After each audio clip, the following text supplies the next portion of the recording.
welcome to this week's Tack Tip Tuesday here at Summerside Tack. This week I wanted to show you guys the difference between a Tom Thumb bit and an Argentina. They look really similar, however the reactions in their horse's mouth is very different. One's a big no and one is one that I recommend all the time. So first off, this is a Tom Thumb bit. I pulled this out of my House of Horrors collection of bits. This is a really common bit, and unfortunately even my suppliers like to mass produce these bits and label them as a snaffle, which is not true.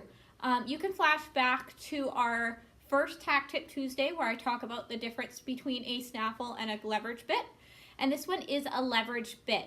This single joint does not make it a snaffle. The fact that it is not direct pressure makes it leverage. So this is not a snaffle, this is a Tom Thumb.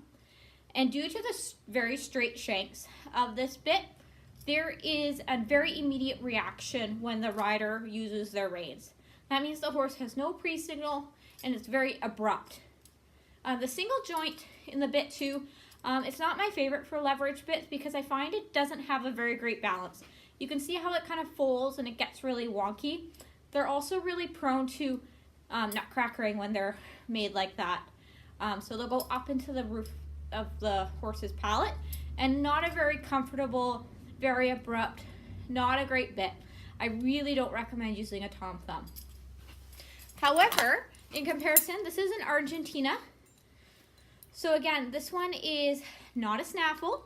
However, the neat thing about this bit is that you can use it as a snaffle if you put your reins on this middle hoop. You can also use it as a curb by putting your reins here, or you could go two reins as well if you're transitioning a horse from a snaffle to a curb bit. That's where these bits are an excellent tool for young horses, transitioning them over. If you were to use this bit, there would also be a chin strap, which you would put right at this top ring, same with your head stall. The nice dog bone link here allows this bit to sit in the mouth really nicely. There's also nice swept shanks, which allows pre-signal in the horse's mouth as you pick up on your reins. Again, this is a bit that I do really recommend for horses that are transitioning to a curb, or just a nice little bit going down the trail if you need a little bit more than a snaffle, but not all the way up to a full curb. These are great bits. And again, in comparison, this is a Tom Thumb.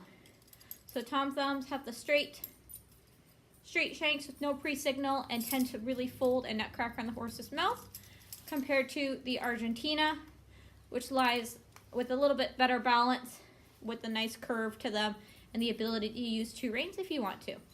Anyway, so thanks for tuning into this week's Tack Tip Tuesday. Sorry it's a little long. I do get carried away on my bit conversations. If you have any questions or comments, please leave us a note below. And thanks for tuning in. Thanks, and have a great day. Bye.